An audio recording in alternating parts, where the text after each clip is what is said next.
It all started in my third year of college when I got dumped by my girlfriend of 2 years and got fired from my part-time IT help desk job within the same week.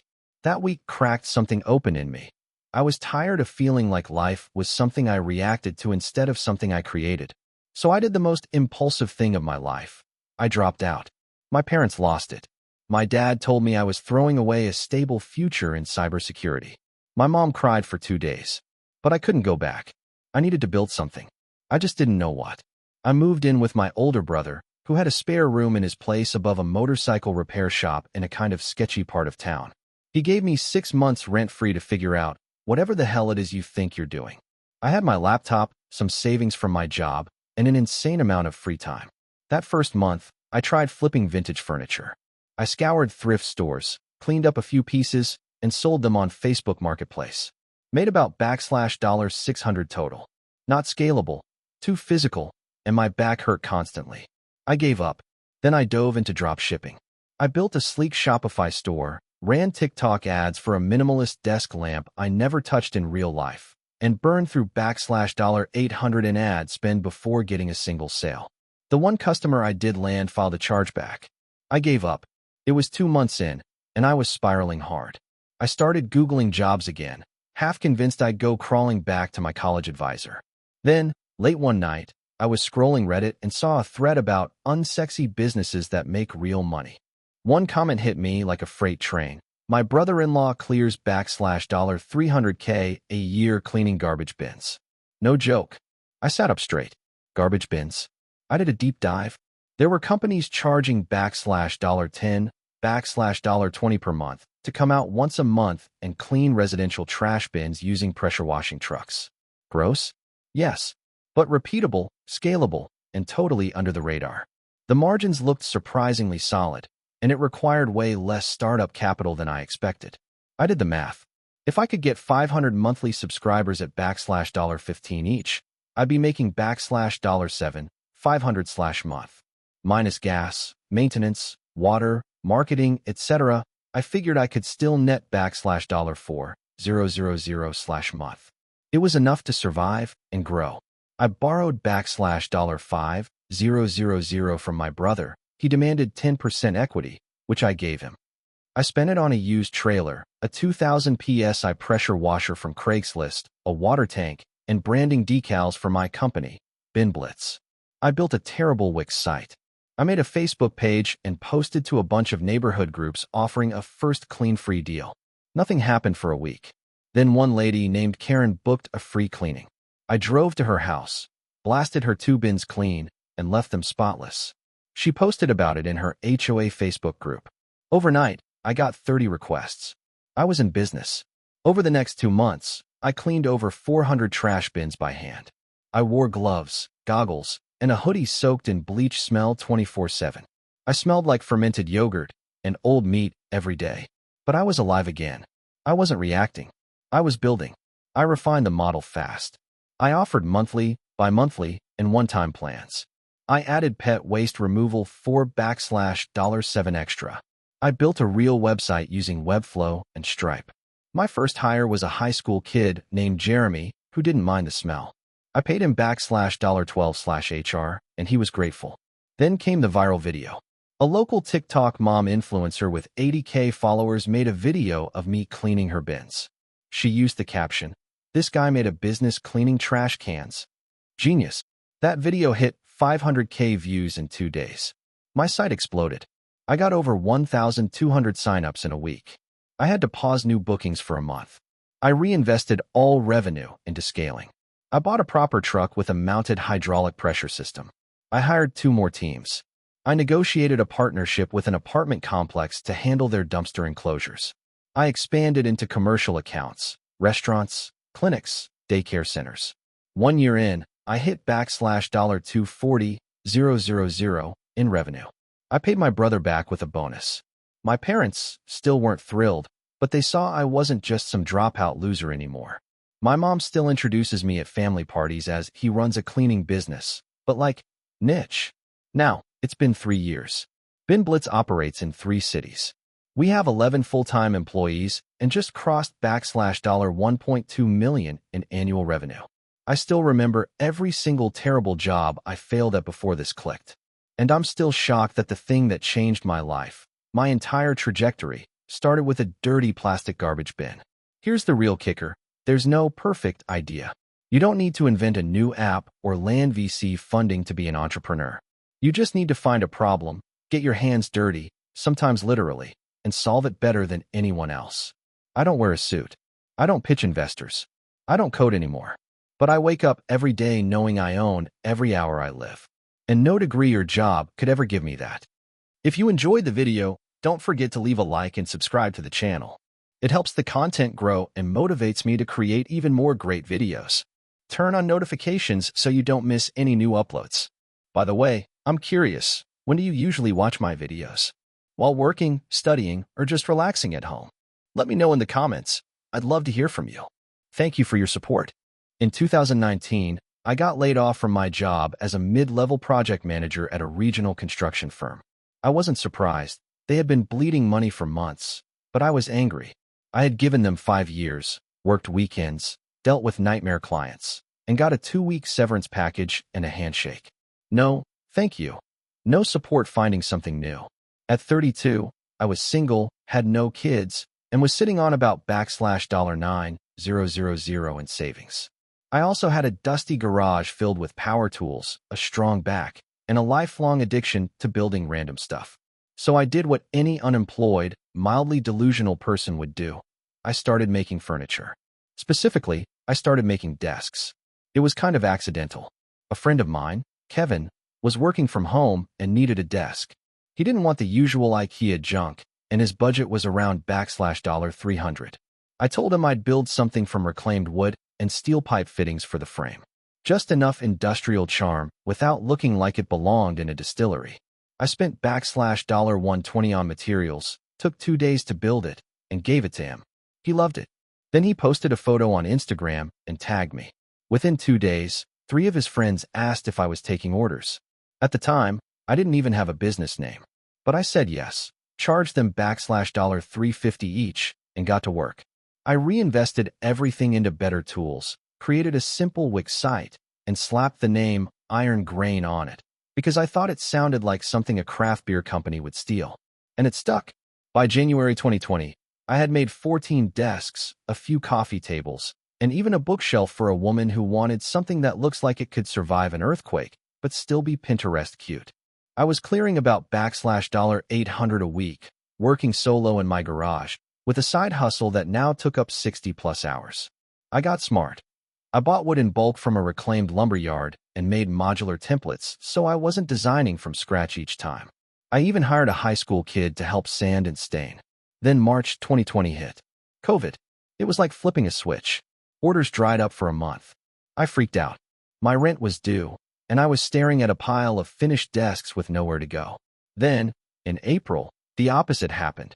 People realized they were going to be working from home for a while, and suddenly everyone wanted a desk. Not just any desk. A unique, solid, Instagrammable desk. In 1 week, I got 42 inquiries. I had to shut the site down for 2 days just to catch up on emails.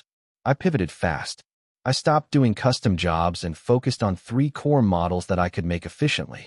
I raised my prices by 25% and added a 3-week lead time. People still bought. I hired 2 more part-time guys, friends of friends who'd been furloughed, and paid them hourly.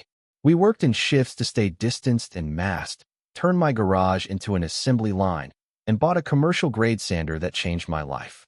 By August 2020, I moved into a 1,200 square foot workshop in a cheap industrial park on the edge of town. It had AC, 2 loading docks, and enough space for 6 workbenches. I spent $500 getting it up and running. I cried the first night we turned on the shop lights and sanded our first tabletop there. In year 1, Iron Grain made $218,000 in revenue. I paid myself $42,000 and gave bonuses to the crew. Then came TikTok. One of my employees, Mia, was 19 and had been filming our builds. She posted a video of me making a walnut and black steel desk in time-lapse. The sound was some trending hip-hop beat, and the caption just said $650 custom desk, 3-day build. It got 2.4 million views. Overnight, we had 700 new followers and 230 DMs. I nearly had a panic attack trying to respond. We added Shopify, linked it to our TikTok and Instagram, and hired a freelancer to help with customer emails. We expanded our offerings, standing desks, L-shapes, a wall-mounted floating desk that was an absolute beast to engineer. We made a partnership with a local courier service to do regional deliveries and negotiated discounted shipping rates for out-of-state orders. By mid-2021, we had 11 employees, 1 full-time admin, 2 in marketing, 3 in fabrication.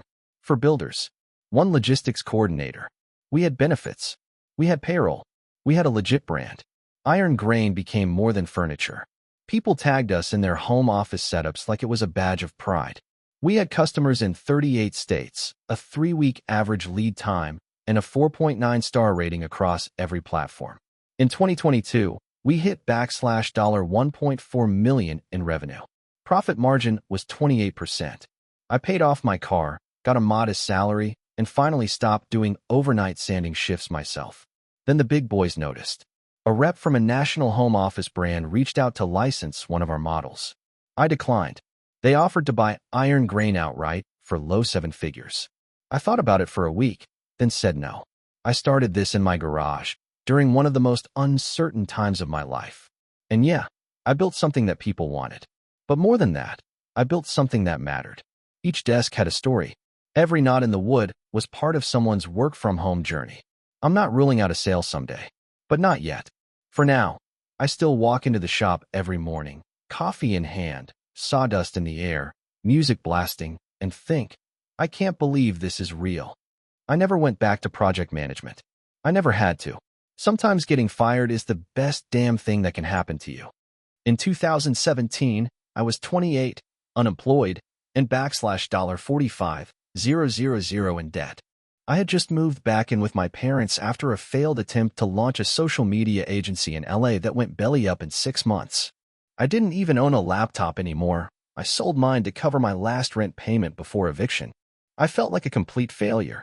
One night, scrolling through Reddit on my cracked phone, I stumbled across a comment thread in r/fitness. Someone mentioned how difficult it was to find reliable vegan meal plans that were actually high protein and didn't taste like cardboard. That comment had over 300 upvotes. I clicked on the user's profile and saw they'd posted about this issue before. I checked the other commenters. Dozens of people were echoing the same sentiment. It was a spark. I didn't have a computer, but I did have a cousin, Jason, who was a wizard with Excel and had a half-broken MacBook. I pitched him the idea. What if we build a simple subscription-based PDF service that delivered high-protein vegan meal plans every week? Not fancy, just functional. Recipes, grocery lists, and macros calculated. He laughed and asked me how we'd sell it. I told him Reddit. We spent the next 3 weeks building a 4-week starter pack of meal plans. Jason handled the formatting and calculations. I obsessively researched Reddit's terms of service, content guidelines, and learned how to post without getting banned for spam. I wrote up a story, something like, I was broke, went vegan, and here's the meal plan I used to stay healthy for cheap. I posted it in r/fitness and r/vegan fitness. It exploded. Within 3 days, we had 280 signups for our $4.99 meal plan. I scrambled to set up a Gumroad page, and payments actually started coming in. It wasn't much, maybe $1,000 total that first week, but it felt like $1 million to someone who had been living off canned soup and leftover rice. We expanded the PDF to include gluten-free versions, a high-calorie bulking edition, and even a weekly Q/ and a newsletter.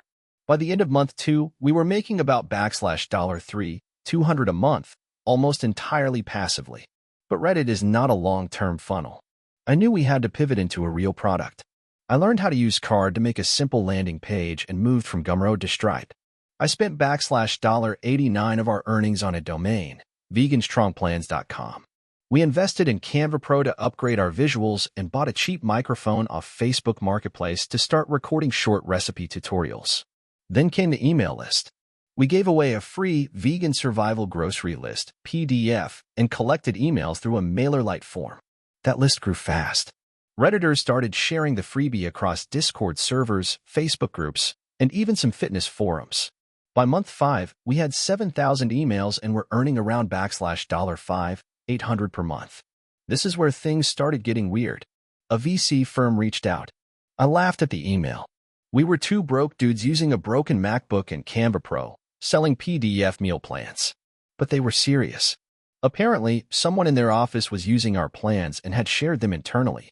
They offered $250K in seed capital for 25% equity. We said no. We weren't ready. Instead, we hired two part-time nutritionists off Upwork for $18/HR and launched Vegan Strong Pro, a $14.99/month subscription with weekly updated plans, seasonal grocery strategies, and video walkthroughs. We finally had a product with real value. Month 10, we cracked $10,000 in revenue. Jason quit his job at a car dealership to go full-time. I moved out of my parents' place and into a studio. It was tiny, but it was mine. I cried the night I got the keys. Then we hit our first wall. Someone pirated our PDFs and uploaded them to multiple forums. Our subscriptions tanked overnight. We lost almost 40% of our user base in 3 weeks. I panicked. Jason almost quit. But instead of shutting down, we took a hard pivot. We built a web app. Using Bubble.io, we turned our static PDFs into interactive meal planners. Users could swap recipes, track macros, and export grocery lists dynamically. We locked it behind login access, added watermarks, and even implemented a basic referral system. We launched it as Plantly. That rebrand changed everything. Plantly became more than a PDF seller. It became a platform. We added forums. We hired a dietitian to host LiveQ/Andas. We offered one coaching upsells. Within 6 months, we went from $6K MRR to $24K MRR. And then, the acquisition offer came. A health tech company that owned several other niche wellness platforms reached out. They offered $1.4 million in cash and stock to acquire Plantly, with me and Jason staying on for 1 year as advisors. We took it. That was 2 years ago. Today, I'm 36. I drive a modest car, live in a simple but beautiful house in Colorado, and I mentor early-stage entrepreneurs. I'm not rich by Silicon Valley standards, but I'm free. The most valuable asset I ever had wasn't money. It was attention, specifically, the attention of strangers on the internet who had a problem no one was solving well. If I had to start over tomorrow, I'd do it all again, with a cracked phone and a subreddit. In 2017, I was working as a software engineer at a mid-sized tech company. I had a comfortable job, decent salary, and benefits. But something didn't feel right. I had always wanted to be an entrepreneur, but like most people, I was stuck in the routine of a safe job. I knew that I wasn't living up to my potential. One night, while lying in bed scrolling through my phone, I came across an Instagram ad for a pair of high-end wireless headphones. They looked sleek, modern, and promised impeccable sound quality. The price? $300. I thought to myself, wow, $300 for headphones? They better be life-changing. But I clicked the link anyway, curious to see what made them so special. When the page loaded, I was hit with a sales pitch that used all the right buzzwords. Innovative, premium, audio excellence. It sounded like the perfect marketing copy, but something didn't sit right. These headphones were the same as the cheap $50 ones you could buy on Amazon, with a fancy logo slapped on them. I quickly realized that they were probably just a Reskin product, imported from overseas and marketed as luxury. That moment sparked an idea. What if I could create a high-quality product that wasn't just a gimmick? What if I could provide something real, something that people would genuinely love, without the inflated price tag? I started researching. I looked into manufacturers, studied the headphone industry, and began learning everything I could about audio technology. But there was a problem. I didn't have a clue how to build headphones or develop a product from scratch. Sure, I was a software engineer, but building physical products was a whole new world. I thought about the risks. I thought about how I could lose everything, my savings, my job, my time, on a venture that might not even succeed. But after some sleepless nights, I realized that not trying was worse than failing. So, I decided to take the leap. I would use my savings to fund the initial stage of the business and develop the product. I didn't have the money to hire a team, so I would have to learn how to do it myself. The first step was finding a manufacturer. I didn't want to go with a typical private label route. I wanted to build something unique, something that stood out. After months of calls, emails, and sending out designs, I found a small factory in Shenzhen, China, willing to work with me. I flew there to meet with the factory owner and spent a week getting the lay of the land. The language barrier was challenging, but I quickly realized that the key to success was building a good relationship with the right people. Once the factory was on board, the real work began.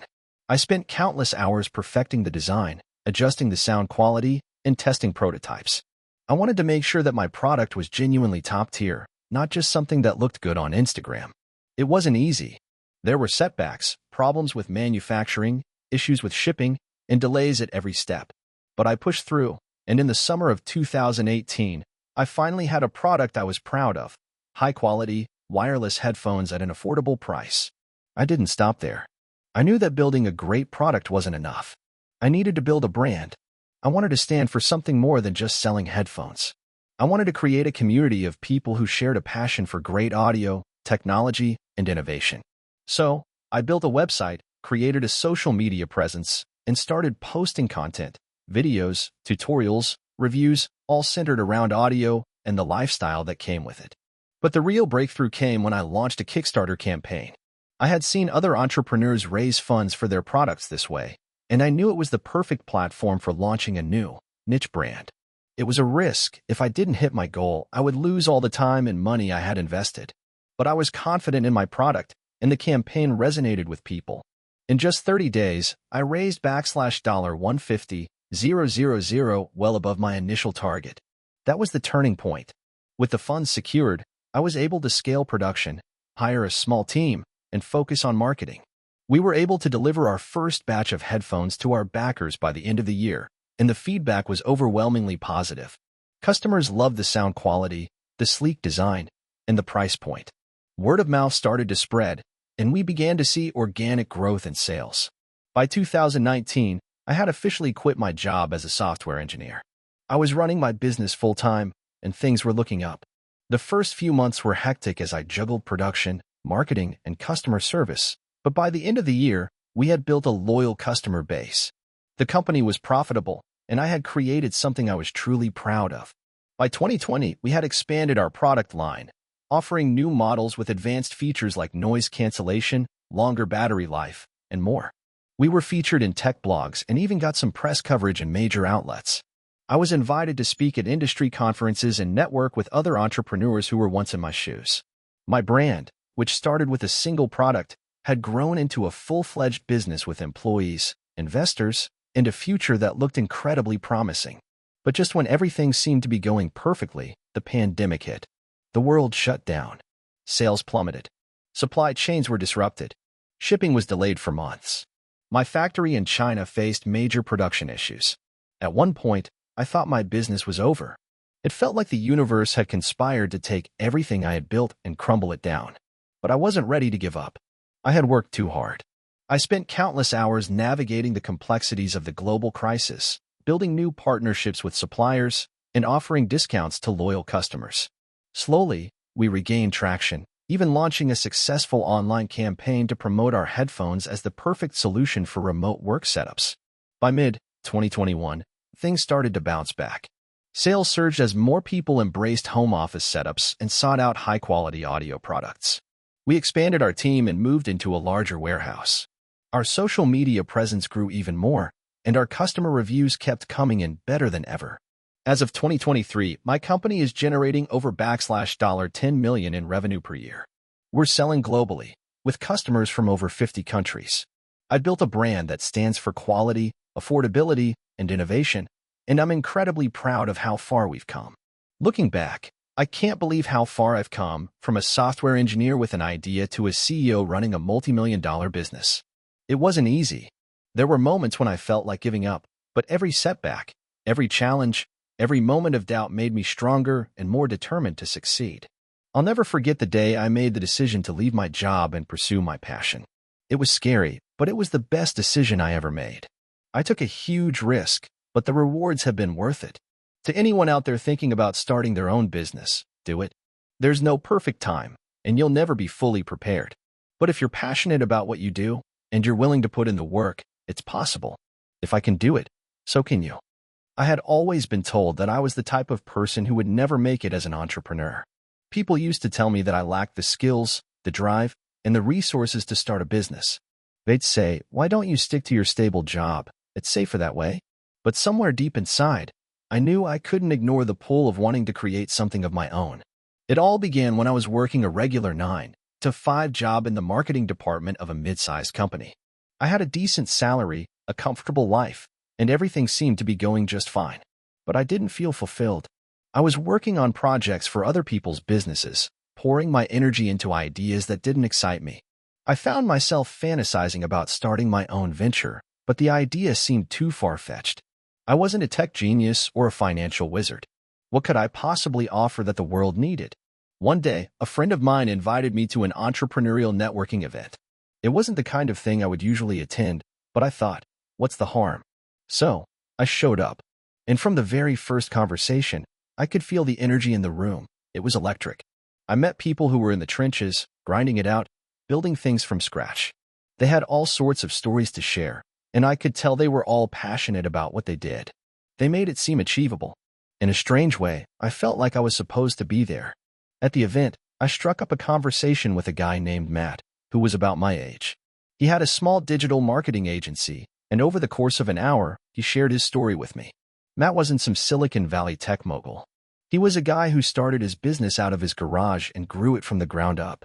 What struck me the most was his conviction. He wasn't particularly exceptional in any one area, but he was relentless. That was the key. I walked away from the event that day feeling inspired, but I still didn't know what I was supposed to do. I wasn't sure what kind of business I could start or even where to begin, but I had a newfound sense of possibility. For the next few months, I spent every spare minute researching. I read books, watched webinars, and listened to podcasts about entrepreneurship. I realized something. I had skills. I had experience in marketing, writing, and content creation. It wasn't a tech startup, but maybe it didn't need to be. Maybe I could build a business around what I knew. Then came the pivotal moment. One evening, I was scrolling through social media when I came across an ad for a website that offered to help people create online courses. As I read through the features, it hit me like a ton of bricks. People were willing to pay for information. And I had a lot of information. Specifically, I had years of knowledge about digital marketing, content creation, and SEO. What if I could take that knowledge and create an online course? It felt like the stars had aligned. I didn't have to create some groundbreaking new product. I could simply teach what I already knew. I didn't need a huge budget. I could start small and scale up. So, I dove in headfirst. I started working on my course late at night after work. I filmed videos, wrote content, and created worksheets. I learned how to set up an online platform to sell the course. Everything I did was new to me, but I was driven. There were plenty of challenges along the way. I spent weeks learning the technical side of creating and marketing an online course. I made a lot of mistakes. My first attempt at a landing page was a disaster. My early marketing efforts didn't bring in any sales. But I didn't give up. Every failure taught me something valuable. I reached out to other course creators for advice and joined online communities. I refined my course, tested my marketing strategies, and eventually, things started to click. A few months after I launched, I made my first sale. It wasn't much, just $50 from someone I didn't know. But it was proof that people would pay for my knowledge. And that small victory gave me the confidence I needed to push forward. I continued working full-time while running my business on the side. I spent my weekends recording new modules, tweaking the course, and working on marketing. Slowly, I began to see more sales trickle in. Then, one day, I woke up to an email from a major online course platform saying they wanted to feature my course in their newsletter. That email changed everything. My sales skyrocketed. I went from making a few $100s a month to several thousand. I couldn't believe it. After a year of growing my business part-time, I reached a point where my course revenue was surpassing my full-time job salary. It wasn't an easy decision, but I knew it was time to take the leap. I quit my job and went full-time with my business. It was scary, but also exhilarating. The transition was tough. I had to adjust to managing my own schedule, dealing with financial uncertainty, and making decisions that affected my livelihood. But I was doing what I loved, and that made all the difference. I started hiring a small team to help with content creation and marketing, and I invested in systems to automate parts of the business. I worked hard to build an email list, engaged with my students, and constantly improved my course. I also expanded into other products, offering workshops and coaching services. The business grew, and with it, my confidence. Looking back, it feels surreal. I went from someone who was unsure if they even had what it took to an entrepreneur running a successful online business. There were so many obstacles along the way, but every step was worth it. I made a ton of mistakes, but I learned from each one. I didn't have to be a genius to succeed. I just needed persistence and the willingness to keep learning. The biggest lesson I learned is that you don't need everything figured out from the start. You just need to take the first step, even if it's small, and trust that you'll learn along the way. You'll stumble, you'll fall, but if you keep getting back up, eventually, you'll succeed. It's not about being perfect. It's about being relentless and staying the course. Now, a few years later, my business is thriving. I've expanded into other niches, built a community of loyal students, and have the freedom to work on projects that excite me. And every time I see someone take my course and succeed, it reminds me why I took that leap in the first place. I'm no longer that person who doubted themselves. I'm an entrepreneur. And if I can do it, so can you. I'll never forget the day I realized my life had to change. It was 2016, and I was working in a comfortable but unremarkable job in marketing at a big company. My days consisted of endless meetings, email threads, and a constant cycle of mundane tasks. I made a decent salary, had a steady income, and even a few friends at the office. But every night when I got home, I felt an overwhelming emptiness. I felt like I was wasting my time, like there was something more I could be doing. The spark to change came one evening while scrolling through Instagram. I saw an ad for a clothing brand, something simple but stylish. It wasn't flashy, but there was something about it that caught my attention. I clicked the link to their website, and after browsing for a few minutes, I made a purchase. It wasn't anything extravagant, but the product felt well made, and the experience of buying it felt personal and thoughtful. It wasn't just a transaction, it felt like a connection. That's when it hit me. I wanted to create something that gave people that feeling. I wanted to build a brand that wasn't just about selling products, but about creating experiences and emotions for people. But there was one big problem. I had no idea how to start. I had no experience in fashion, e-commerce, or product creation. My only expertise was in marketing, which I knew could help with the branding and promotion side. But that was it. At first, the idea seemed ridiculous. Who am I to start a brand? I thought. I'm not a designer. I don't even know how to manufacture anything. But the more I thought about it, the more I realized that the only way to find out was to try. I started by diving deep into research. I spent every free minute learning about the fashion industry, from manufacturing to e-commerce platforms, to the best ways to market and sell online. I listened to podcasts, read books, and watched videos. Slowly, I started to understand the landscape. But I still needed to figure out what my brand would be. The idea started to take shape when I thought about my personal style. I realized I loved minimalist, versatile clothing that could be worn every day, whether it was for work, casual outings, or dinner with friends. So, I decided my brand would focus on high-quality, timeless pieces that fit into every part of a person's life. Now came the tough part, actually creating the product. I knew I needed to find a manufacturer, but I had no clue where to start. I spent months researching suppliers and factories, and after countless emails and calls, I eventually found a small factory overseas that was willing to work with a first-time entrepreneur like me. It wasn't an easy decision. I was putting my savings into this, and there was a real chance the whole thing could fail. The first order of business was creating a small collection of clothing. I worked closely with the factory to design a few essential pieces: t-shirts, hoodies, and sweatpants that were simple but comfortable and durable. I wanted to make sure the quality was top-notch, so I insisted on using high-grade fabrics and materials. During this time, I also worked on building the online store. I chose Shopify because it was easy to use and offered everything I needed to start. I created my brand name, designed a logo, and started working on the website. It wasn't perfect, but it was functional. I spent hours getting everything set up, from product descriptions to payment systems. The hardest part was still ahead: launching. The fear of failure was overwhelming. What if no one bought anything? What if people hated the designs? What if my website crashed? I had no backup plan. But after weeks of preparation, I decided to pull the trigger. In March 2017, I launched my brand. I'll be honest, the first few weeks were disheartening. I was barely getting any traffic to the site, and I only had a few sales.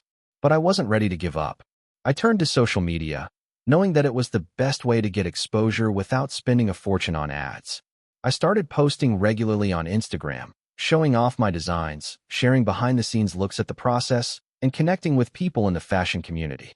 I even started reaching out to influencers, asking them to review my products. At first, the responses were slow, but eventually, the brand started to pick up steam. Influencers posted about the clothes, people began leaving positive reviews, and word of mouth started to spread. It was exhilarating, seeing the sales come in and knowing that my dream was starting to take shape. By the end of 2017, I had made a modest profit, but I knew I needed to reinvest it into the business to keep growing. So, I used the money to expand the product line, adding new pieces like jackets and accessories. I also invested in Facebook and Instagram ads to reach a larger audience. It wasn't an instant success, but the steady growth kept me motivated. As the months went on, I learned a lot about the challenges of running an online business. There were inventory issues, shipping delays, and times when I felt completely overwhelmed. But the one thing I never did was quit. I kept pushing forward, and eventually, the business became more than just a side project. In 2018, I reached a significant milestone, $100,000 in sales. I remember the day I hit that number. It felt surreal. I had gone from a guy working a regular job in marketing to an entrepreneur running a real business. The sense of accomplishment was overwhelming. But the journey was far from over. The success of my brand caught the attention of some larger retailers, and by 2019, I was able to secure partnerships with a few well-known stores. My brand was now not just an online business, but a product you could find in physical retail locations.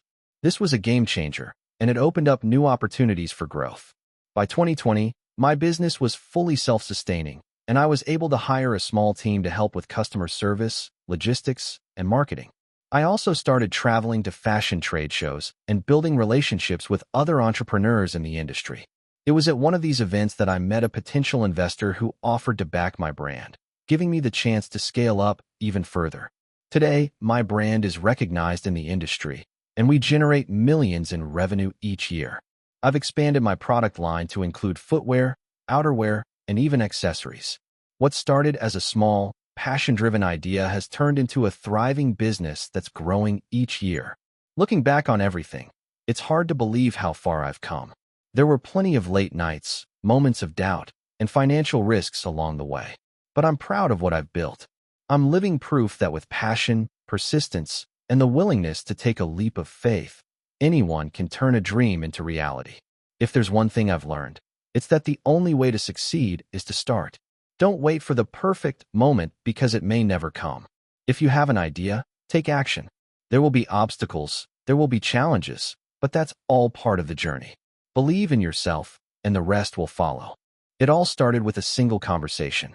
It was the summer of 2018, and I was sitting in a small, dimly lit coffee shop in downtown Seattle, talking to my best friend, Jake. We were discussing our future, as many 20-somethings do, unsure of what we were doing with our lives.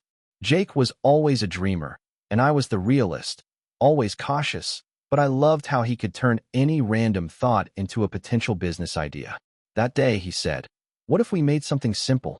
A product that everyone needs, but no one really thinks about, something that solves an everyday problem." I laughed it off at first, not sure where he was going with it. But then he said something that got my attention. What if we created a portable phone charger that could last a whole week on a single charge? We could call it the Weekender. I paused, realizing he wasn't joking. He had a look in his eyes that was more than just fantasy. It was a spark of something real. I knew he was onto something, and suddenly, I couldn't get the idea out of my head.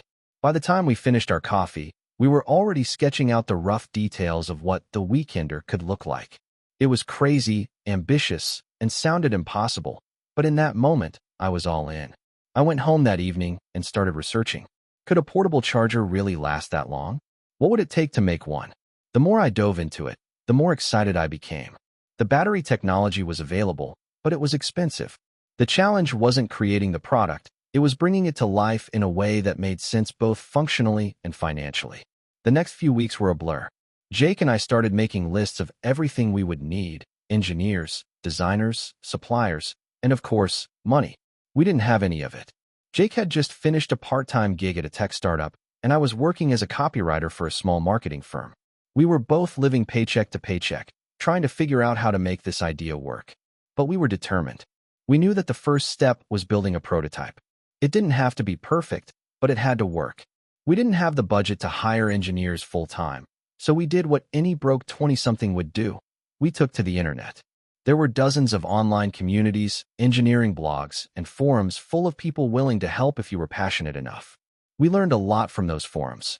Jake reached out to a few freelance engineers who had experience with battery technology, and after a couple of weeks of back-and-forth negotiations, we found someone willing to work with us on a shoestring budget. We provided the vision, and he helped us design a working prototype. It wasn't sleek, and it certainly wasn't glamorous, but it worked. We could charge a phone for an entire week on a single charge, just like Jake had dreamed up. Now we had a product, but we didn't have a market. How would we sell this thing? It wasn't as if people were clamoring for a charger that lasted a week. But we believed in it.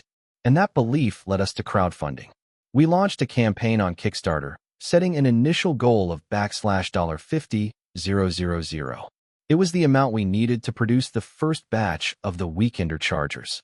The first day was a slow burn. We raised a few $100s, but it wasn't the wildfire success we had hoped for. We spent the next few days sharing the campaign on every social media platform, reaching out to influencers, and connecting with people who were interested in tech. Slowly, but surely, the numbers started to climb. About a week into the campaign, we reached $10,000, and that's when things began to snowball. Our little Kickstarter video went viral. People were talking about it on Reddit, Twitter, and Facebook. It seemed like everyone wanted a phone charger that didn't need to be recharged every night. We were overwhelmed, but we kept pushing. We responded to messages, kept engaging with our backers, and gave updates on every milestone. By the end of the month, we had raised $250,000, 5 times our original goal. It was a game changer. With that kind of funding, we could actually make the Weekender a reality. But it also meant that we now had real pressure on our shoulders. Our backers expected a product that would deliver on its promise. There was no room for error. The next few months were a blur of late nights, long meetings, and constant problem-solving. Manufacturing was the hardest part. We had to find a reliable factory that could produce the chargers at the scale we needed without sacrificing quality. We learned quickly that the business world wasn't always about the product. It was about logistics, negotiation, and managing relationships with suppliers and manufacturers. Eventually, we got the production side under control, and the first batch of the Weekender chargers was ready for shipping. We were both exhausted but ecstatic. We'd made it. The product was real, and we were about to send it out to thousands of people who had believed in us from the start. When those first units were delivered, the feedback was overwhelmingly positive. People loved how long the charger lasted. It worked just as advertised. Sales continued to rise as more and more people discovered the Weekender. But the journey didn't stop there. As the business grew, so did the challenges. The competition started catching up. Other companies began releasing their own long-lasting portable chargers, and we found ourselves having to innovate constantly to stay ahead. But it was thrilling, and we embraced the challenge. We expanded the product line, adding features like solar charging and wireless capabilities, all the while continuing to listen to our customers and improve the product. Fast forward to 2023, and the Weekender is now a household name. We've expanded into other tech products, and our company has grown into a multi-million-dollar business. Jake and I still run it, although we now have a team of 50 employees who help bring our vision to life. It's hard to believe how far we've come, from that initial conversation in a coffee shop to where we are now. Looking back, I realized that it wasn't the idea that made the Weekender successful. It was the grit, the relentless push to keep going despite the odds. There were countless moments when we could have given up, when we were so close to failing, but we kept moving forward. And sometimes, that's all it takes. If there's one thing I've learned from this experience, it's that success doesn't come from having the best idea or the most money. It comes from having the right mindset. You have to be willing to keep going, even when it feels impossible. Because in the end, it's the people who keep pushing who make the biggest impact. So, if you're sitting there, thinking about starting your own business, my advice is simple. Start now. Don't wait for the perfect moment or the perfect product. Get started, learn as you go, and be willing to fight for what you believe in. The road ahead won't be easy, but if you stick with it, it'll be worth it. And as for Jake and me, we're already dreaming up the next big thing. Because, like we learned all those years ago, there's no such thing as a final product. There's always something more to create. I had always been the kind of person who played it safe. I worked a steady job, kept my expenses low, and followed the path that everyone told me was the right one. But deep down, I knew there was something missing. I wasn't happy. I wasn't excited to get out of bed in the morning. I had dreams of creating something of my own, something that mattered. But I had no idea where to begin. It wasn't until 2017 that I decided I had enough. I was in my late 20s, living in a small apartment and working as an analyst at a mid-level company. My job wasn't terrible, but it wasn't fulfilling either. I kept hearing about people who had made their fortunes by building their own businesses, and each time I did, the itch to try it myself grew stronger. One night, I was having a conversation with my best friend, who had recently launched his own clothing brand. He was doing better than he ever had before, living life on his terms, and traveling the world. I was fascinated by the idea, but I also felt a wave of self-doubt. How could I, someone who had no experience in fashion or entrepreneurship, compete in such a saturated industry? But instead of listening to that voice of fear, I decided to ask him how he did it. His answer was simple. I just started. That statement hit me hard. I realized that all this time, I had been afraid of failing, afraid of making mistakes. What if I invested all this money and time into something and it didn't work? But the more I thought about it, the more I realized that the fear of failure was far worse than the fear of not trying. If I didn't give it a shot, I'd regret it forever. So, I made the decision. I would start my own business. I didn't know what it would look like or where to begin, but I knew I had to take the first step. I quit my job and began dedicating my full attention to figuring out how to make this idea a reality. I decided on a product that was simple yet meaningful, an all-natural skincare line. I had always been into fitness and living a healthy lifestyle, so it felt like a natural extension of who I was. I wanted to create products that weren't loaded with chemicals, but that actually made a difference for people's skin. I had no background in skincare, but I was passionate about health and wellness, and that passion would be the fuel I needed to get started. The first few weeks were a blur. I spent countless hours researching the best ingredients, suppliers, and manufacturers. I learned about different oils, extracts, and formulas. I spoke to people in the industry, asking for advice and soaking in as much information as possible. The more I learned, the more excited I became. But then came the reality check. I had no money. I had a small amount saved up, but it was nowhere near enough to launch a product line. So, I did what anyone in my position would do. I took out a personal loan. It wasn't an easy decision, but I felt like I had no other choice. If I was going to take this seriously, I needed to invest in it. With the loan secured, I found a manufacturer who was willing to work with a small business and ordered my first batch of products. I also started building a website and branding. I wanted the brand to feel clean, professional, and trustworthy. I hired a designer to create a logo and worked on the messaging, making sure everything conveyed the right values, natural ingredients, sustainability, and self-care. The next step was the hardest, launching. I felt like I had everything set up, but there was still a huge fear of failure. What if no one bought anything? What if I spent all this money and time, only to watch it all go down the drain? But the idea of not trying was scarier than failing, so I decided to take the leap. I officially launched the website in February of 2018 with a single product, an all-natural moisturizer. The first few days were slow. I barely got any traffic, and the sales were non-existent. I didn't give up, though. I threw myself into social media marketing, Instagram in particular. I created posts about the importance of self-care, the benefits of using natural products, and why people should choose my brand over others. I reached out to micro-influencers and offered free samples in exchange for reviews. Slowly, the ball started rolling. At first, it was one sale here, two sales there. But then, after a few weeks, something clicked. I started getting regular orders, and people were beginning to talk about my brand. I realized that it wasn't just about selling a product. It was about creating a community of like-minded individuals who cared about what they put on their skin and in their bodies. By mid-2018, I had expanded my product line to include a face wash, a serum, and an exfoliator. I reinvested every cent back into the business to keep growing, improving the products, and enhancing the brand experience. I also realized that I needed to get my products into retail stores. It was one thing to sell online, but to take the brand to the next level, I needed to be in front of more people. So, I reached out to local boutiques and health stores, offering them wholesale prices. To my surprise, many were interested.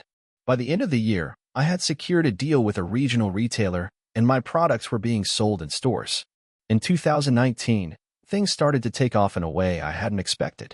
The brand was growing fast, and so was the demand for my products. I started hiring a small team to help with production, customer service, and marketing. I also started working with bigger influencers and running paid ads to increase visibility. The combination of organic growth and smart marketing paid off. I reached $100,000 in revenue by the end of the year, and I couldn't believe it. This was just the beginning.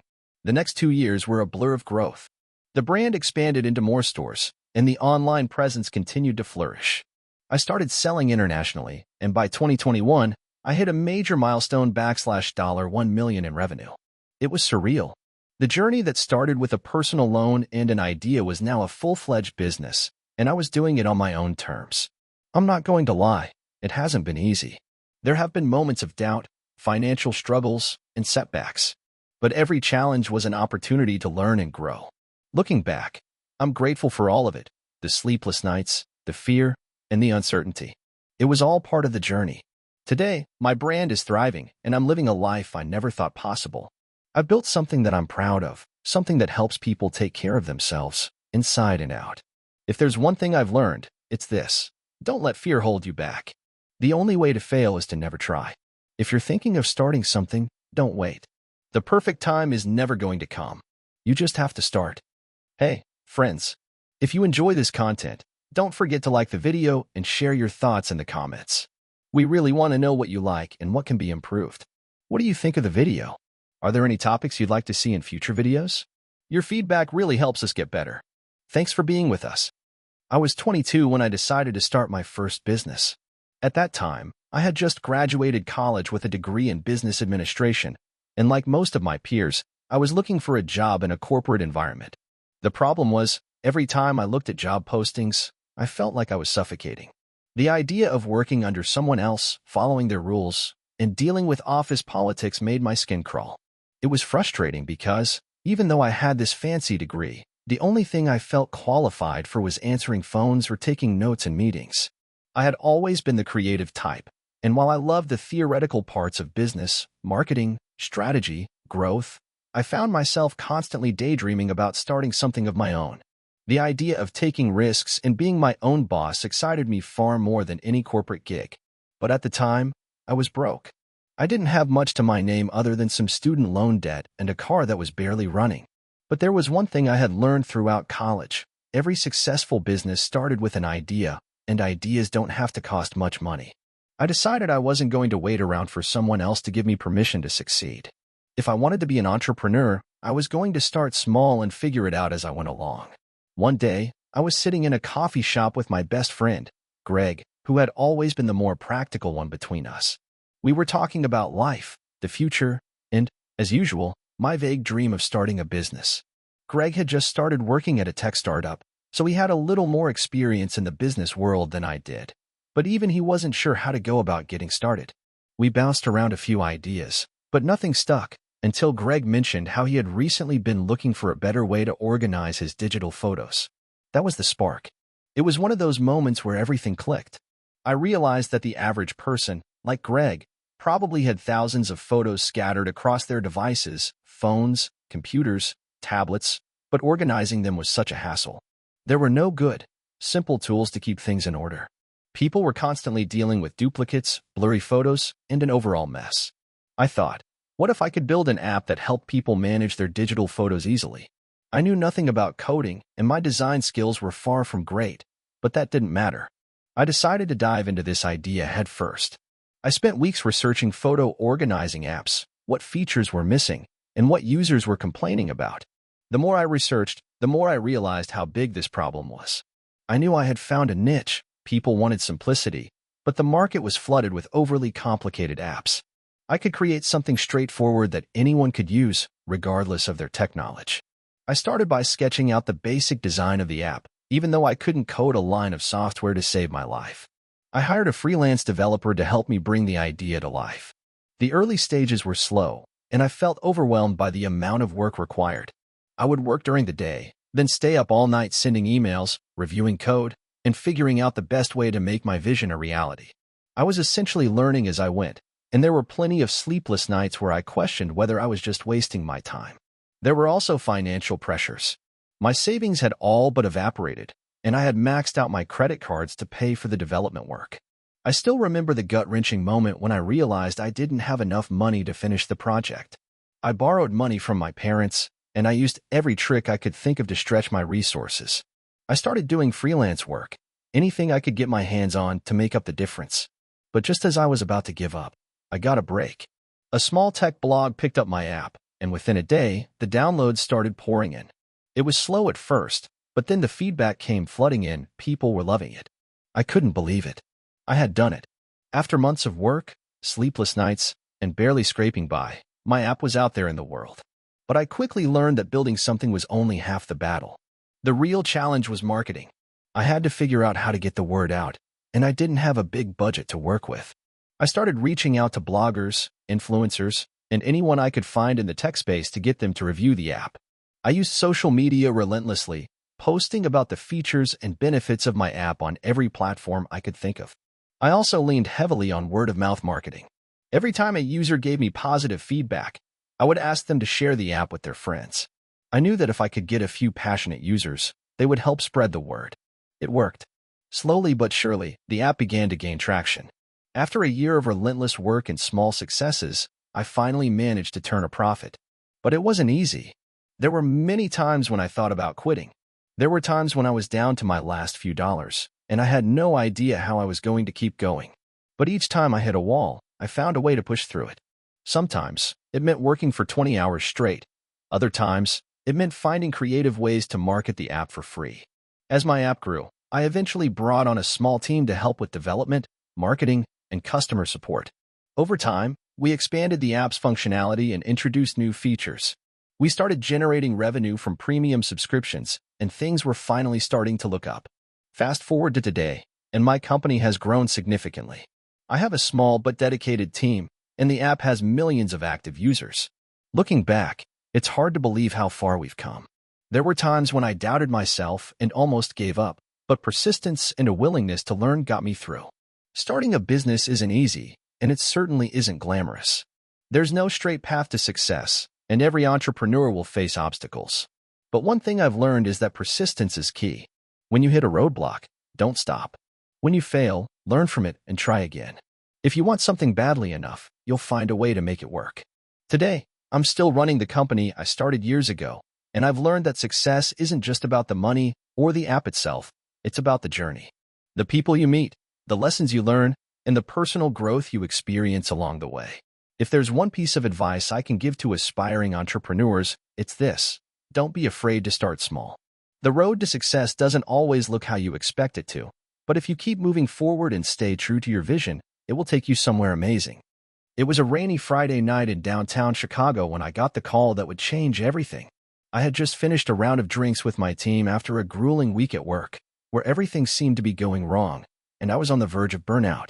I had been in the corporate world for 5 years, grinding away at a job that promised me stability and a decent paycheck but offered little in terms of fulfillment. I remember sitting there at the bar, sipping my beer, thinking, is this really what my life is going to be like? A few years ago, I had dreams of building something of my own, and here I am, drowning in spreadsheets. The call was from my old friend Sam, who I hadn't spoken to in a while. Sam and I had been in college together, both of us wide-eyed and filled with ideas. He had a knack for seeing business opportunities where others saw nothing. After graduation, he moved to the West Coast to pursue his tech dreams, while I stayed behind, stuck in the corporate grind. We had always talked about starting something together, but life got in the way, and we lost touch. Sam's voice on the other end of the line was energetic, as always. Hey, man, I've got an idea, and I think you need to hear it. Let's catch up. How's your Friday night going? I wasn't expecting much, but agreed to meet him at a local coffee shop the next day. Sam always had these wild ideas, and I used to humor him with a few laughs and then move on with my day. But this time, I don't know, something felt different. Maybe it was the stress of my current job, or maybe it was just that gut feeling that sometimes pops up out of nowhere. The next morning, I sat down with Sam over a cup of cold brew, and he dove straight into it. I've been working on something, and I need a partner. It's not some tech startup, and it's not some crazy app. It's an actual physical product that people need. I know you've been looking for something more meaningful, and this could be it. I raised an eyebrow. What do you mean by physical product? You know I'm no engineer, right? Sam grinned and slid a notebook across the table. I've been thinking about the problem of food waste, specifically in the restaurant industry. There's so much leftover food that ends up in the trash, and while people are talking about sustainability, there's no simple solution that can be integrated into day-to-day operations. I've created a prototype for a device that helps restaurants repurpose unused food into new meals, cutting down on waste and increasing profits. I think we can take this to market. I was intrigued. It sounded practical, like something that could genuinely make a difference. But I was also skeptical. And how do you plan to get this into the hands of restaurants? Do you have the resources to manufacture something like this? I've already done the groundwork. I've talked to chefs, waste management companies, and even a few investors. All I need is someone who can handle the business side of things. That's where you come in. You've got the skills, man. I just need your expertise to help me get this off the ground. I sat back, considering it. The offer was enticing, but I didn't know if I was ready to give up my steady income and risk it all on a new venture. You're asking me to leave my job and dive into this with you? You know that's not a small decision, right? I know, but I believe in this. And I believe in you. We can make this happen if we go all in. I thought about it for a while. The truth was, I had been miserable at my job. I had been watching others around me leave to pursue their passions, and here I was, stuck in the same place. The idea of building something from the ground up was both terrifying and exciting. But deep down, I knew that if I didn't take the plunge now, I would regret it for the rest of my life. All right, let's do it. I'm in, I said, finally making the decision that would change the trajectory of my life. And so, we got to work. We spent the next few months perfecting the prototype, meeting with manufacturers, and testing the product in a few local restaurants. It wasn't easy. There were days when we felt like giving up, when we faced rejection from investors and doubters who told us the market wasn't ready for such an idea. But Sam's drive kept me going. We scraped together every last bit of savings we had, and we pushed through the tough times, even when the future seemed uncertain. In the early days, we had no fancy office or high-tech equipment. We worked from Sam's tiny apartment, sketching designs on napkins and brainstorming over cheap takeout. It was messy and chaotic, but it felt real. For the first time in a long time, I felt like I was working towards something that mattered. Slowly but surely, our device started gaining traction. We got a few local restaurants to pilot the product, and the results were astounding. They reduced food waste by 30%, and customers were praising the restaurants for their commitment to sustainability. That feedback fueled our fire. We eventually secured a round of funding from a group of angel investors who were passionate about reducing food waste. With their support, we were able to scale production and get the product into more restaurants. Things started to move quickly after that. We built a small but dedicated team, and I could finally see the vision Sam and I had talked about coming to life. Fast forward to today, and our company has grown from a small startup into a recognized leader in the sustainability space. We've expanded internationally and have partnered with some of the largest restaurant chains in the world. Our device is helping restaurants save money and reduce their environmental impact, all while making a real difference in the fight against food waste. Looking back, I can hardly believe how far we've come.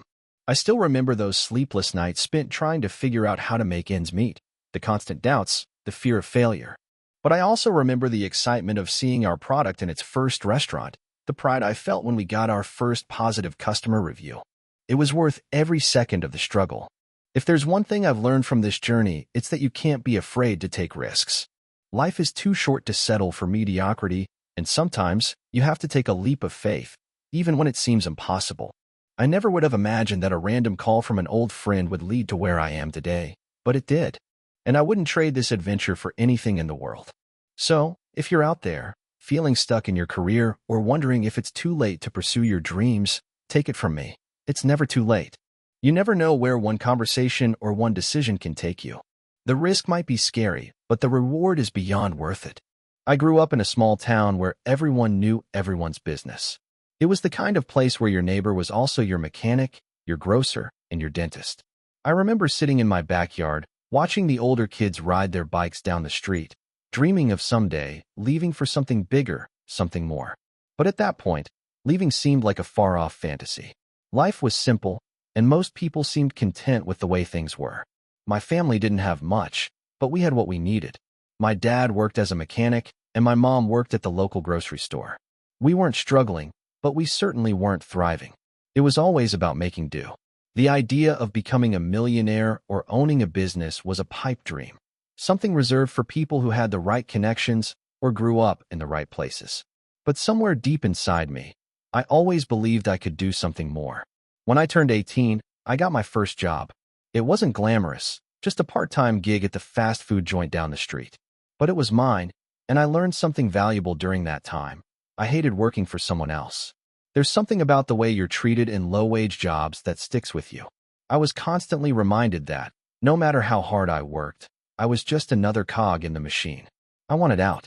By the time I was 21, I had saved up enough money to leave town and go to college. I had no idea what I wanted to study, but I figured it was the first step toward something bigger. I chose business, mostly because it seemed like the best way to get out of the 9-to-5 grind. I didn't know what kind of business I wanted to start, but I knew that someday I would. College was a mixed bag. I learned a lot of theory, but very little about how to actually run a business. The professors were often stuck in their ivory towers, disconnected from the real world. They taught me how to write business plans, but no one ever explained how to get your first customer or how to deal with failure. That's something they don't teach you in college, how to fail and get back up. After graduation, I moved to the city. I had no friends, no family, and barely enough money to get by. But I had drive. I took odd jobs here and there, anything that would pay the bills, but in my spare time, I would study business and entrepreneurship. I spent hours reading books, watching YouTube videos, and listening to podcasts. I wasn't making money yet, but I was learning. One day, I came across a video about e-commerce. I had heard of it before, but I never really understood how it worked. After watching the video, I had a light bulb moment. This was it. This was my way out. I could start an online store and sell products directly to customers. No middleman, no brick-and-mortar store, just me and my laptop. It sounded simple enough, but I quickly realized that the hardest part was figuring out what to sell. For weeks, I searched for a product. I didn't want to sell something that was already saturated on the market, but I also didn't want to reinvent the wheel. I needed something unique, something that would stand out. After a lot of trial and error, I stumbled upon a niche, eco-friendly products. I had always been passionate about the environment, and it seemed like the world was becoming more conscious of sustainability. I decided to start small. I opened an online store selling reusable water bottles made from stainless steel. They were durable, eco-friendly, and stylish. I worked day and night to perfect the website, research suppliers, and build a brand. It wasn't easy. There were moments of self-doubt and times when I thought about giving up. But something inside me pushed me forward. The first few months were brutal. I had no sales, and I was burning through my savings. But then, slowly, things started to change. I started posting on social media, engaging with influencers in the eco-friendly space, and writing blog posts about sustainability. Slowly, but surely, traffic to my website grew. And with it, sales. The first time I made a sale was surreal. I remember jumping out of my chair when I saw the notification pop up on my phone. It was a small victory, but it meant everything. From that point on, I knew I was on the right track. As the months went by, my business grew. I expanded my product line to include reusable straws, shopping bags, and bamboo toothbrushes. I started investing more in paid advertising and hired a small team to help with customer service and fulfillment. It was still a long way from the success I had dreamed of, but I was building something real. 2 years in, I finally hit the milestone I had been working toward, 6 figures in sales. It wasn't a huge amount compared to what I had hoped for, but it was a sign that I was heading in the right direction. That's when I realized that entrepreneurship wasn't just about the destination, it was about the journey. Every small victory, every failure, and every lesson learned along the way was what made the experience worth it. Today, my business is thriving. We're still a small operation, but we've expanded our product line and reached customers all over the world. I'm no longer working 100-hour weeks. I have a team that helps me manage the day-to-day operations, and I can focus on growing the brand and exploring new opportunities. Looking back, I can hardly believe how far I've come. I still remember the days when I was working fast food jobs and dreaming of something more. But that's the thing about entrepreneurship. It's not about starting with a ton of resources or connections. It's about having the grit to push through the tough times and the vision to see something bigger than what's in front of you. If there's one thing I've learned, it's this. Success doesn't come overnight, but if you're willing to put in the work, it will come. It might take years, and you might face setbacks, but perseverance always wins. And now, as I look to the future, I'm thinking about the next big step. I'm already considering new products, new markets, and new ways to give back to the community. Because for me, entrepreneurship isn't just about making money. It's about making an impact. I'm not where I want to be yet, but I'm a hell of a lot closer than I was yesterday. And that's what keeps me going. I still remember the first time I made a sale. I had been running my online business for about 3 weeks, and the idea that someone had actually paid money for something I created felt surreal. The sale came in the middle of the night, and I woke up to the sound of my phone buzzing with notifications. There it was, the first purchase. It wasn't much, just a $30 product. But to me, it was everything. It felt like the start of something big. Let me back up a bit and explain how I got here. My name's Alex, and I started a small online business selling custom-designed phone cases. Sounds simple enough, right? But the story behind how I got there is anything but. I didn't have the luxury of coming from a wealthy background, nor did I have an inheritance to rely on. I grew up in a modest family. My parents worked hard to give my siblings and me a decent life, but we were never rolling in money. I always had an interest in business and entrepreneurship, but no one in my family had ever really pursued that path. I decided early on that I wanted to create something of my own. After graduating college, I worked a regular 9-to-5 job at a marketing firm. It wasn't terrible, but I felt unfulfilled. I was always daydreaming about starting my own business. It was one of those things that stayed in the back of my mind, but I was too scared to take the plunge. It wasn't until one day when I was walking through the city, passing a storefront selling trendy phone accessories, that the idea hit me. Why not start my own business, creating custom phone cases that people could personalize? I had a knack for design, and I thought I could create something unique that would stand out in the market. I spent weeks researching the business. I found suppliers who could produce high-quality phone cases at a low cost, and I learned how to set up an online store using platforms like Shopify and Etsy. I didn't have much money to invest, so I started with a small inventory and a simple website. The first few months were tough. I had no customers, no brand recognition, and no marketing budget. I relied entirely on organic growth through social media and word of mouth. At first, nothing happened. I spent hours tweaking my website, optimizing product descriptions, and trying to come up with creative social media posts. I learned everything I could about search engine optimization, SEO, and paid social ads, but nothing seemed to work. I remember one day sitting in my apartment, staring at the empty inbox, wondering if this whole thing was a mistake. I had put in countless hours and a small amount of money, but the results just weren't there. I was about to give up when I had an idea. I realized that my marketing approach had been too generic. I wasn't just selling a phone case. I was selling a personalized, custom product that could be meaningful to someone. I decided to target a specific audience, people who wanted custom phone cases for their loved ones. I started running targeted Facebook and Instagram ads, highlighting the emotional aspect of gifting a custom phone case. I also reached out to influencers who had followings in the lifestyle and fashion niches, offering them free products in exchange for shoutouts. It wasn't an instant success, but slowly, things began to pick up. A few sales trickled in, then a few more. The real turning point came when one of the influencers I had worked with posted a picture of herself holding one of my phone cases. The post went viral. People started sharing it, and I started getting messages from potential customers. My sales skyrocketed. I couldn't keep up with the orders.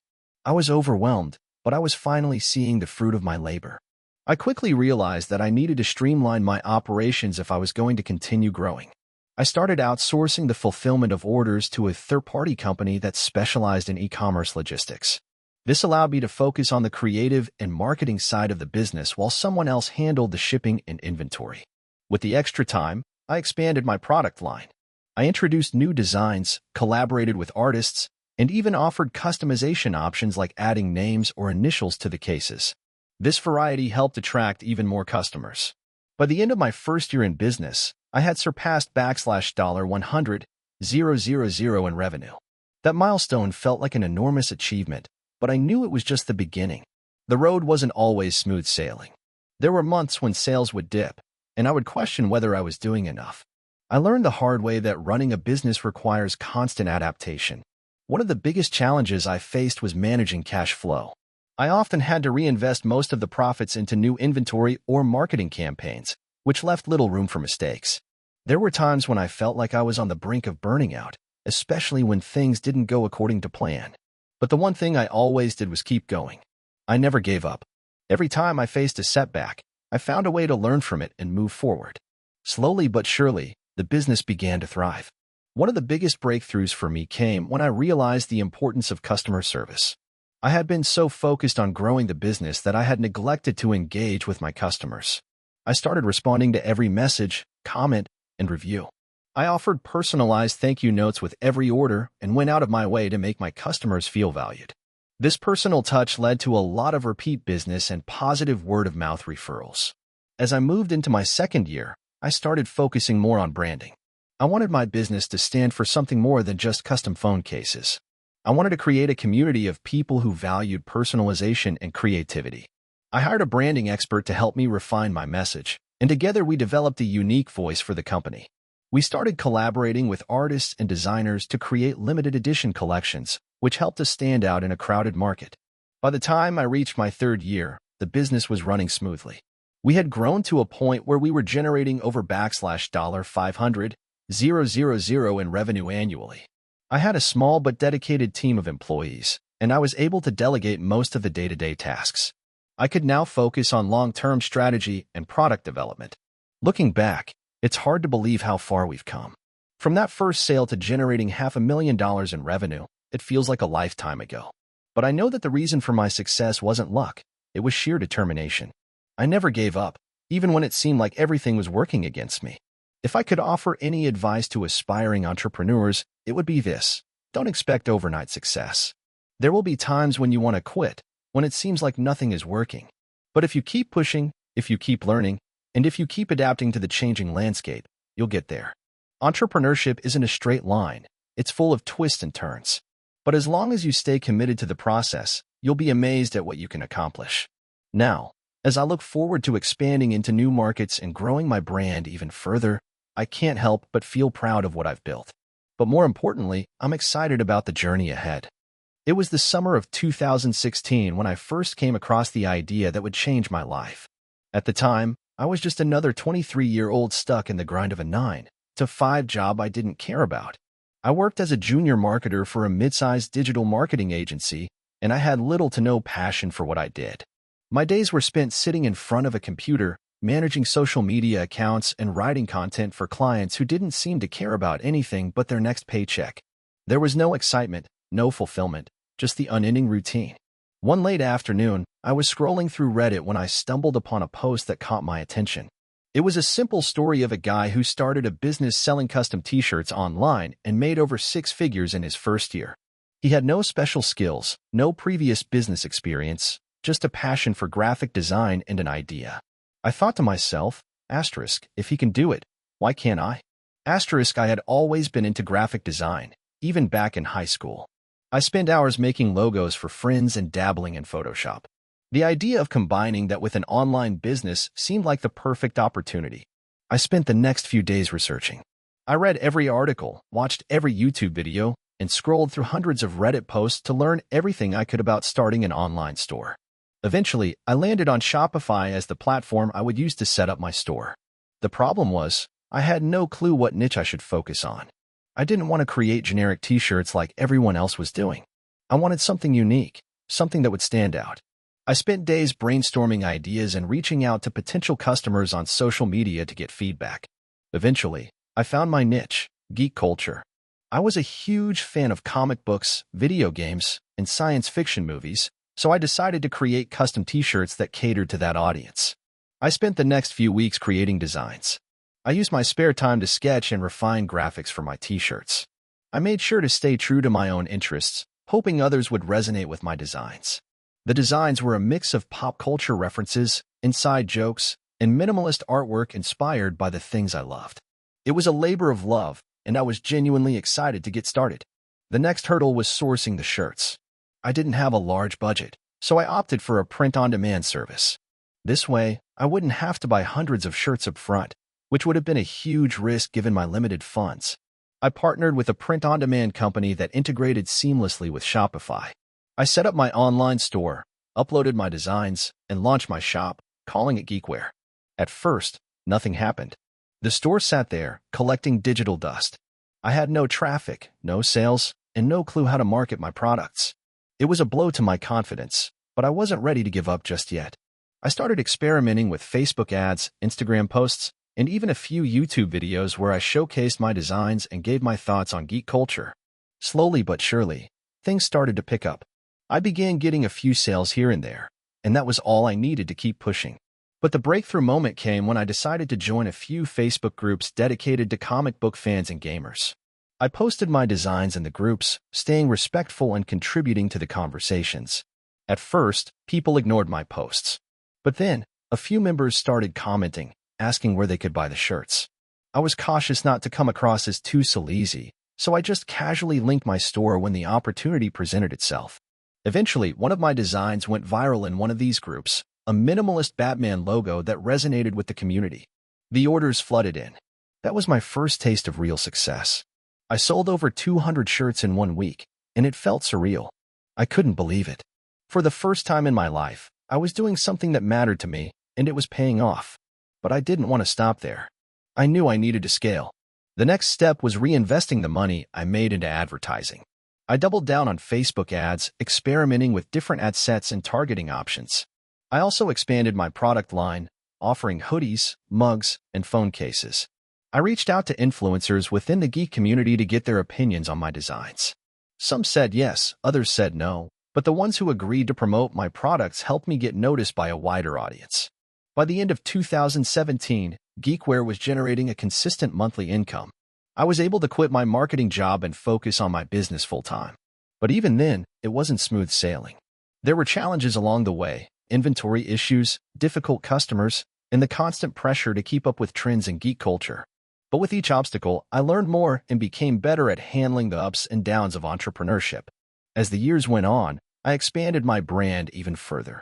I introduced a subscription box for exclusive designs, started collaborating with popular artists in the comic book and video game industries, and even opened a small physical pop-up shop at comic conventions. My business continued to grow, and I began hiring a small team to help manage operations. Now, in 2023, Geekware is a 7-figure business, and I look back at my journey with both gratitude and disbelief. I never would have imagined that a small idea I had while scrolling through Reddit would turn into something so big.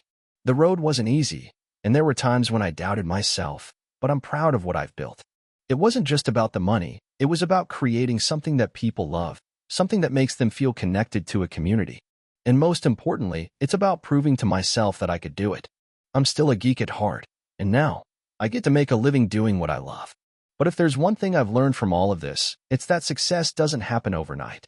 It's a combination of passion, persistence, and the willingness to keep pushing forward, even when things seem impossible. There's no magic formula, no secret sauce. Just hard work and a little bit of luck. If you've got an idea, don't wait for the perfect moment to start. Just do it. The hardest part is taking that first step. And so, here I am, 30 years old, reflecting on the journey I never thought was possible. I don't know where the future will take Geekware, but I'm excited to find out. The journey is far from over, and I'm ready for whatever comes next. If you're reading this and you're thinking about starting your own business, remember, it all begins with a single step, no matter how small. Thanks for reading, and good luck with your own journey. If I can do it, so can you. My name is Jake, and my story isn't one of instant success. It's one of constant hustle, failure, and finally a breakthrough that changed my life forever. I grew up in a small town in Wisconsin.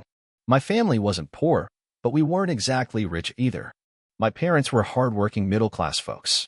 My dad worked at a factory, and my mom was a nurse.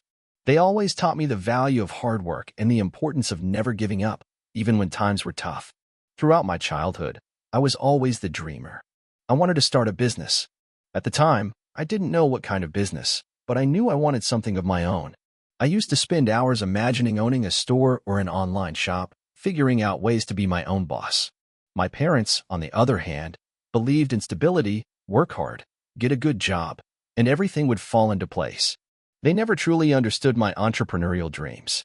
After high school, I went to college to study business, but to be honest, it wasn't because I had a deep passion for it.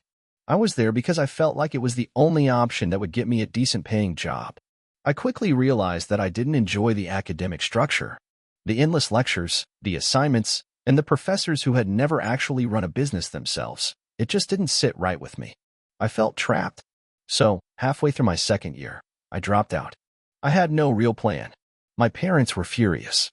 They thought I was throwing my future away. But I felt like I needed to do something, anything, to get out of that cycle of academic mediocrity. I was broke, living in a cramped apartment, working odd jobs like bartending and waiting tables just to make ends meet. But every spare minute I had, I would spend researching online businesses, reading about successful entrepreneurs, and trying to figure out what kind of business I could start. I didn't have much money to start anything big, so I began small. I tried dropshipping first. I set up a website and started promoting products on Facebook. I thought I had hit the jackpot. I spent hours perfecting my ads and tweaking my website. But after a few months of pouring time and energy into it, I barely made any sales. I had spent more on ads than I earned from sales. It was devastating. I felt like a failure. But I didn't give up. I realized that dropshipping wasn't the right fit for me. I needed something more hands-on, something I could pour my soul into. Next, I decided to try creating my own product. After months of research, I developed a simple gadget, an ergonomic phone stand that would make watching videos more comfortable. I started small, sourcing the product from a manufacturer in China, and I set up a small e-commerce store. This time, I wasn't relying on Facebook ads as much.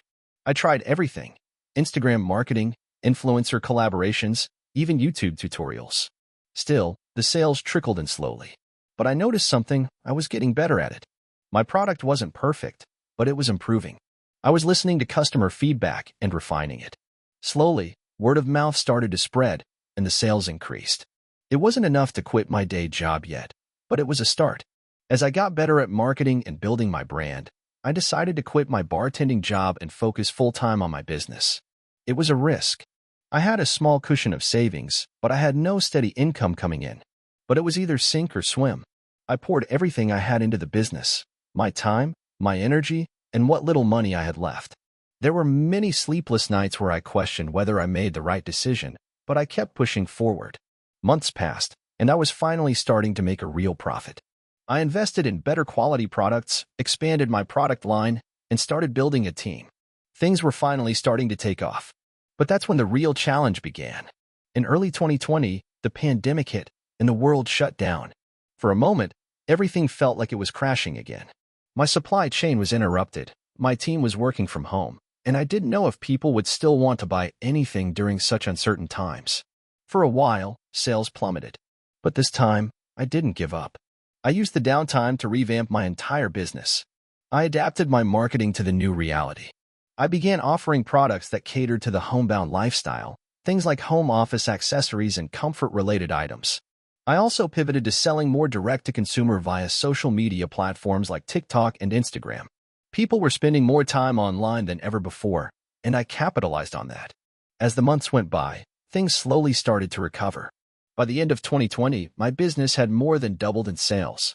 I had built a loyal customer base, and I was growing faster than ever. It felt like the momentum was finally in my favor. Then, in 2021, something happened that I never could have predicted. A major influencer in the lifestyle space featured my product in one of their videos. It went viral.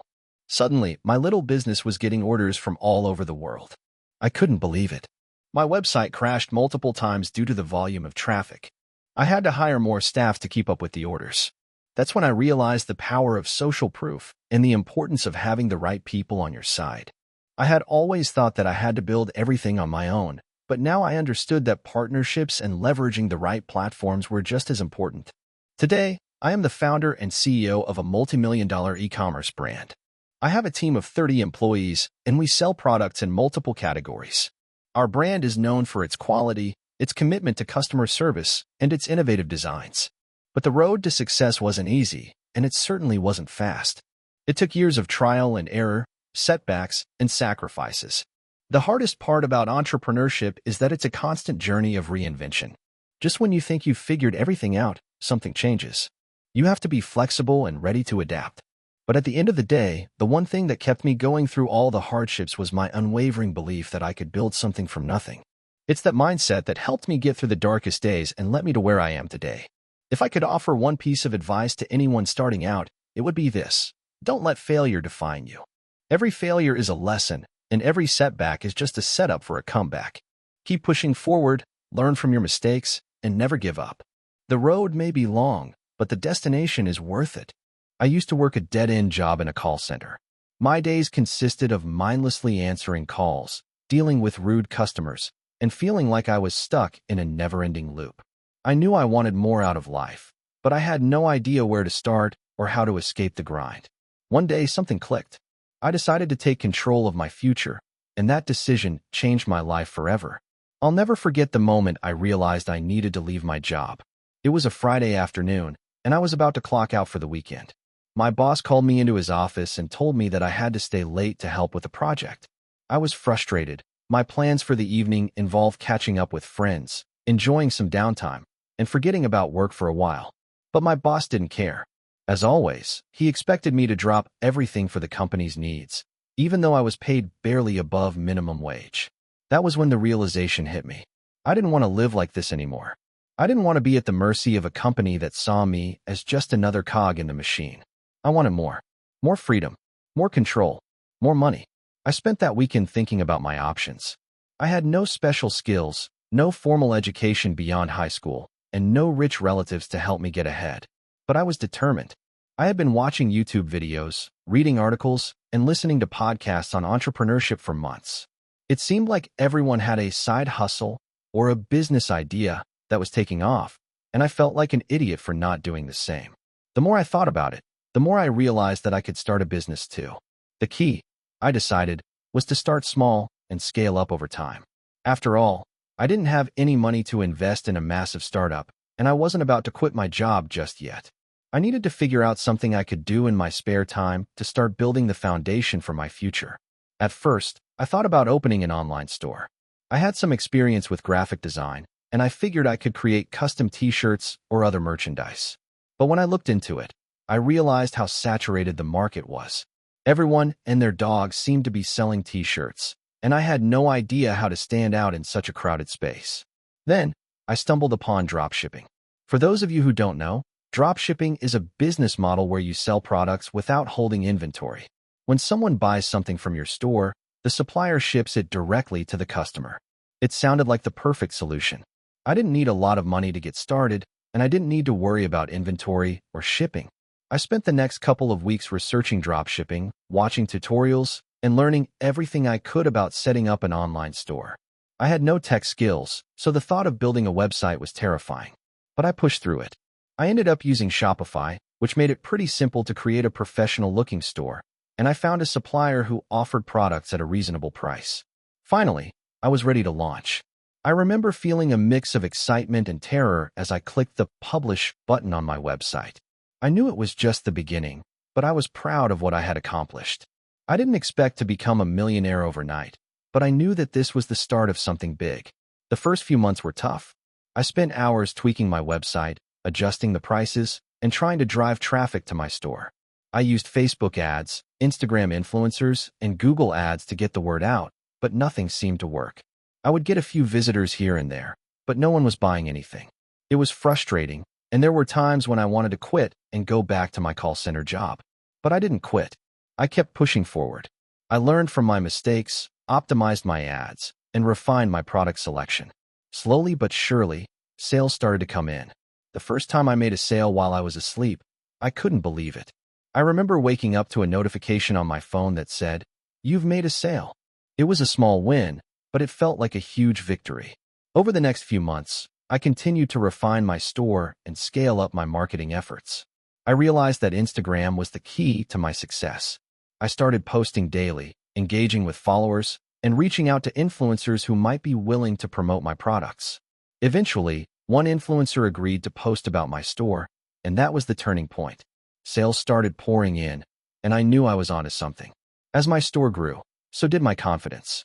I eventually quit my job at the call center, and for the first time in years, I felt free. I had created something from nothing, and it was paying off. The first few months of full-time entrepreneurship were a whirlwind. I was working harder than ever, but I loved every minute of it. I no longer felt trapped by a job that didn't care about me. I was building my own future. Fast forward to today, and my business is thriving. I now have a team of people who help with customer service, marketing, and product fulfillment. We've expanded our product range, and we're doing well 6 figures in revenue annually. More importantly, I'm living life on my own terms. I travel when I want, work from wherever I want, and have the freedom to do things I never thought were possible when I was stuck in that call center. It hasn't been easy, and there have been countless obstacles along the way, but I wouldn't trade it for anything. Every failure, every setback, and every sleepless night has been worth it. The feeling of building something from the ground up, of creating a business that's entirely your own, is indescribable. Looking back, I realized that I was always capable of this. I just needed to take that first step. If I can do it, anyone can. You don't need a lot of money, a fancy education, or a perfect plan. You just need the determination to start, the courage to fail, and the resilience to keep going. If you're stuck in a job you hate, or you feel like you're not living up to your potential, don't wait for someone to hand you the life you want. Go out and create it yourself. You'll be surprised at what you can achieve when you take control of your own future. It was the summer of 2015 when I decided to throw caution to the wind and take the leap into entrepreneurship. I had just turned 28, and after years of working 9 to 5 jobs in various corporate environments, I was finally fed up. The idea of spending the next 30 years in the same routine, climbing a corporate ladder that led to nowhere meaningful, felt suffocating. I had no savings, no big connections, and only a vague idea of what I wanted to do. But I had a fire in my belly and an idea that I couldn't shake. What if I could build something of my own? I'd always been fascinated by the world of startups, tech companies, and how people seem to build empires out of nothing. I had no technical background, no coding skills, no business degree, but I had one thing that I believed was more valuable than any of that: a relentless drive to learn. I had read books, listened to podcasts, attended meetups, and consumed everything I could about entrepreneurship, hoping something would click. The breakthrough moment came when I was stuck in traffic one day, listening to an interview with a young entrepreneur who had started a digital marketing agency. His story was raw, real, and relatable. He didn't have any special resources or connections, but he found a gap in the market and exploited it. His story stuck with me, and it planted the seed. Maybe I could do the same. At that point, I decided to focus on digital marketing. It seemed like a growing field with endless possibilities. I could help small businesses build their online presence and grow their brands without having to be a tech guru or have massive startup capital. So, I dove headfirst into learning everything I could about SEO, content marketing, social media ads, and analytics.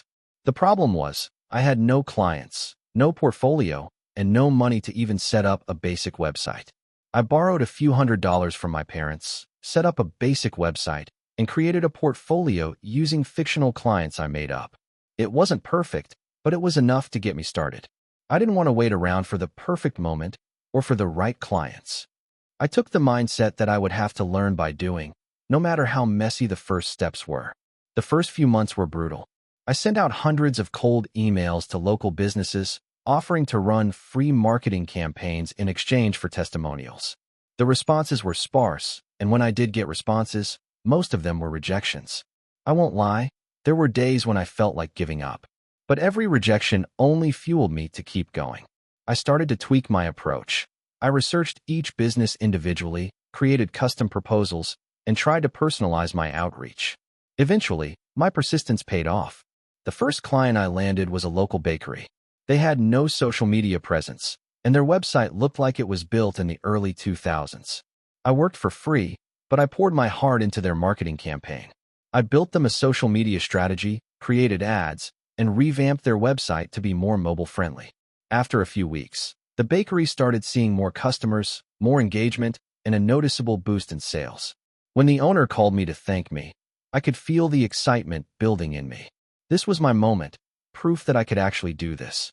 Word spread, and soon I had more clients knocking on my door. At first, I was still working out of my cramped apartment, juggling client calls, and handling all the work myself. But as the demand grew, I realized I couldn't keep up with everything on my own. I hired a few freelancers to help with web design and copywriting, but I still wore all the hats. In hindsight, this was probably my biggest mistake. I should have hired someone full-time sooner. Trying to do everything myself led to burnout, and I was constantly juggling client expectations, late-night work sessions, and the never-ending cycle of chasing new clients. As my business grew, I started to recognize a key challenge: scalability. While I had clients coming in, I realized that I was not optimizing my processes. Every project was custom, and it took too much time to deliver the same results repeatedly. I needed systems in place, better tools, and a clearer way to onboard clients. So, I took a step back and revamped the whole operation. I created streamlined processes, hired more full-time employees, and automated some of the more repetitive tasks. This was the turning point. With a stronger team in place, we could now offer high-quality work at a faster rate, allowing us to scale and take on larger clients. We landed a contract with a regional chain of restaurants, which became our first major success. The project was a huge win, and it allowed us to expand into new markets. Looking back, I can pinpoint several mistakes I made along the way, but each one taught me invaluable lessons.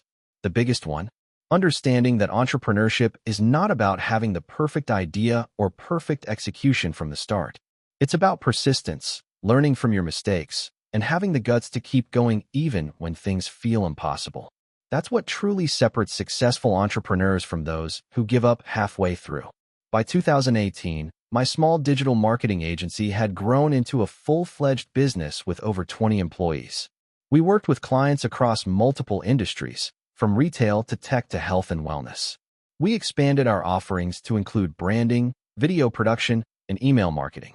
What started as a one-man operation in my living room turned into a thriving business with multiple offices. But the success didn't come without its sacrifices. I spent countless sleepless nights working, often neglecting my health and personal life. There were relationships that suffered, and there were moments when I felt completely alone. Entrepreneurship is a lonely journey, and there were times when I questioned whether it was all worth it. Despite the struggles, I pushed forward, driven by the belief that building something meaningful was worth the cost. In 2020, we made our first big exit. We sold the business to a larger marketing conglomerate. The sale was a massive milestone for me, both financially and personally. But as much as I was thrilled by the outcome, I realized that the journey was what I had cherished the most. The process of building something from nothing, overcoming obstacles, and constantly evolving was more fulfilling than the financial rewards. The real success was in the growth, the lessons, and the incredible people I had met along the way. In the end, it wasn't about the money or the fame. It was about the transformation. So here I am today, with a successful exit under my belt and a new venture on the horizon. I'm not sure where this next chapter will take me, but I know one thing for sure. Entrepreneurship has taught me that there is no perfect path, no right answer, and no safe way to do it. You just have to go for it. Learn, adapt, and keep pushing. Because if you don't, you'll never know what you're capable of. If you're reading this and you're thinking about starting your own journey, take this advice. The beginning will be hard. The road will be filled with failures, and you'll question everything. But the moment you push past that self-doubt and commit to the grind is when the magic happens. Trust me, it's worth it. Thank you for watching until the end. If you enjoyed this video, don't forget to like and subscribe to the channel so you won't miss new videos. Also, leave a comment. I'd love to hear your thoughts. Your support and engagement mean a lot to me. See you in the next video.